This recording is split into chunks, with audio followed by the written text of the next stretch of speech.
Hey YouTubers, I was just sitting out here in the driveway trying to do some brainstorming on what could be causing this noise, vibration,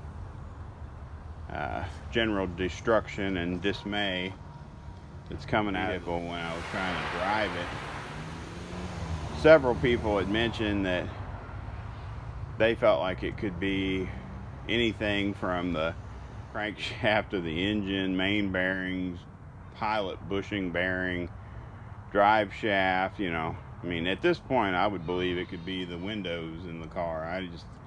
I don't know, because I came out today, jacked the car up off the Rhino ramps and was just spinning the rear differential forward and back using the tire on both sides.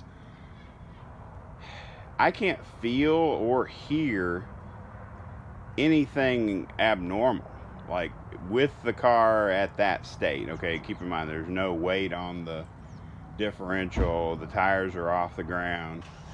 I'm just basically freewheeling it forward and backwards.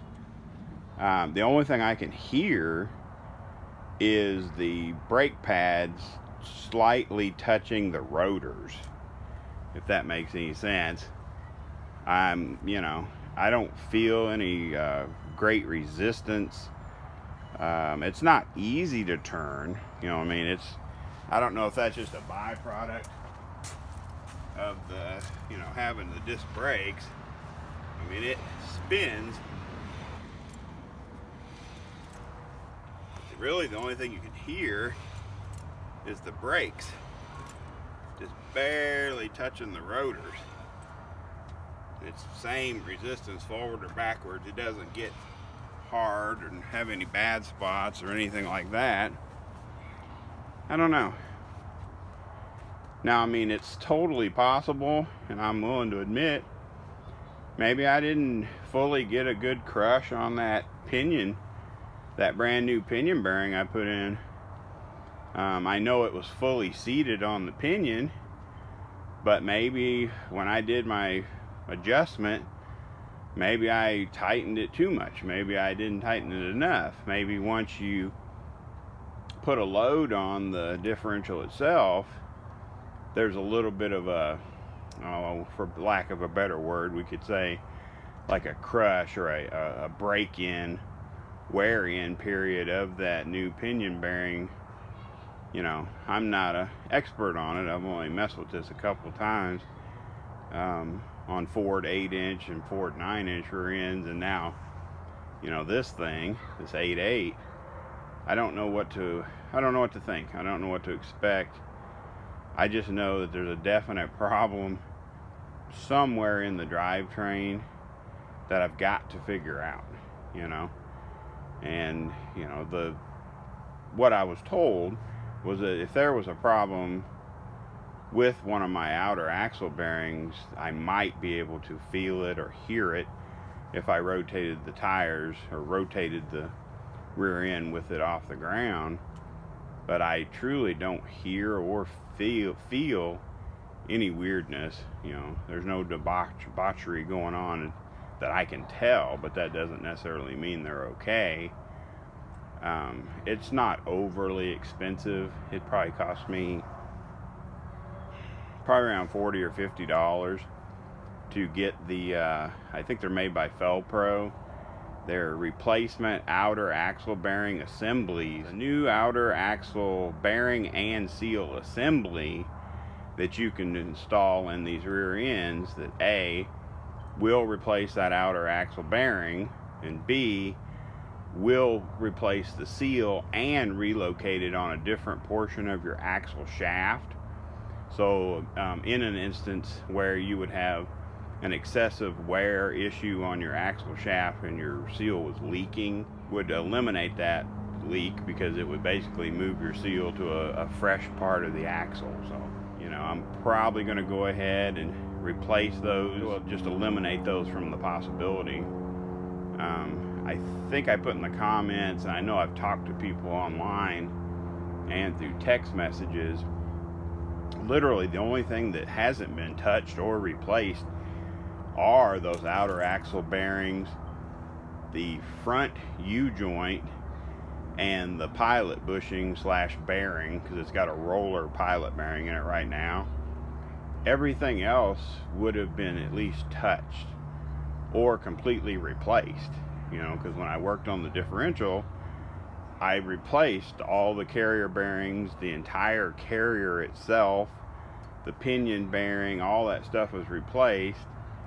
And it really makes me think it could be in that stupid pinion bearing, because the noise was louder after I rebuilt the rear end. You know what I mean? Like when you start logically doing a deduction of, okay, what have you touched? What was the symptom before? What is the symptom now? It truly makes me believe that there's something inherently wrong with that pinion bearing and or the installation slash crush on it. You know, I mean, I didn't see any cracks or broken hard parts, but then again, you know, did I even know where to look and how to recognize a bad part? I don't know. Something that was brought up today in the comments on my videos, a drive shaft that is too short or severely bent, or, you know, has some defect, can make some pretty loud roaring and noises and issues like that. I felt that the drive shaft was too short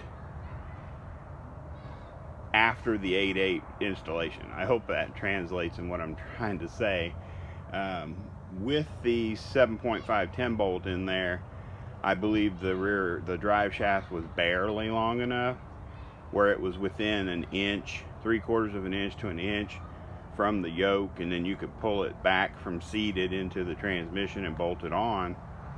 After the 8.8 install, now keep in mind, I'm talking about a unloaded, unsprung rear end.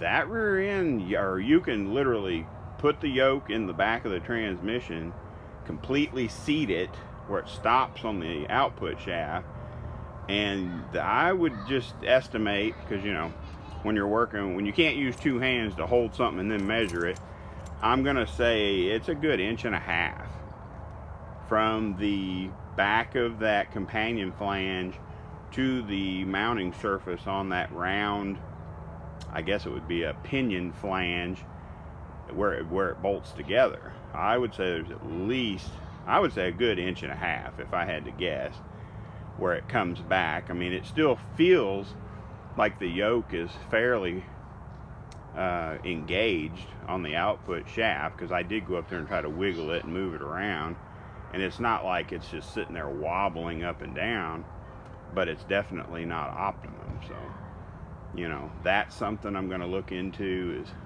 definitely trying to get a longer drive shaft, and probably trying to mess with that pinion preload or crush on that pinion bearing, because it has to be related.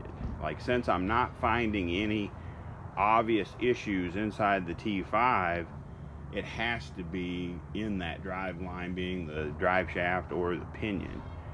You know, I mean, that would only make sense.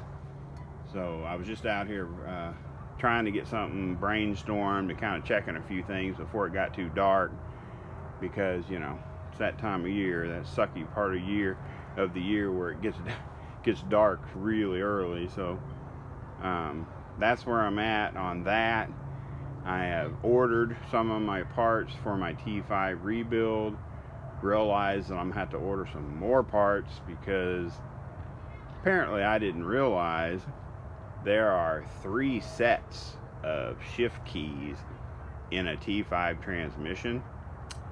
I don't know why I didn't know that, or why no one had mentioned that before, but if I want to go to the billet shift keys, I'm gonna have to get more than one set.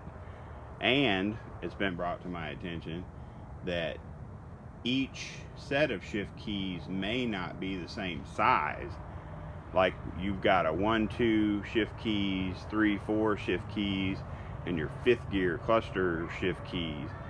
And I'm going, okay, that's kind of cool, because when I was online looking for shift keys, it didn't specify on the ads that I had looked at when I ordered my first set. So I don't know, do a little more research on that. I've also got a good lead on a $20 step-by-step DVD where they show you complete teardown inspection and proper reassembly of your T5. It actually covers the Tremix and the Borg-Warner T5 transmissions. That will be on its way in the mail, because you know that's $20 well spent right there. But hopefully I'll be able to, you know, rebuild and fortify that T5. I'm going to go ahead and replace the rollerized pinion bearing and go to just a pilot bushing. I'm sorry, I said pinion. I'm partially goofy, I guess. But the pilot bearing that's in the back of the crank now, I'm going to try to remove.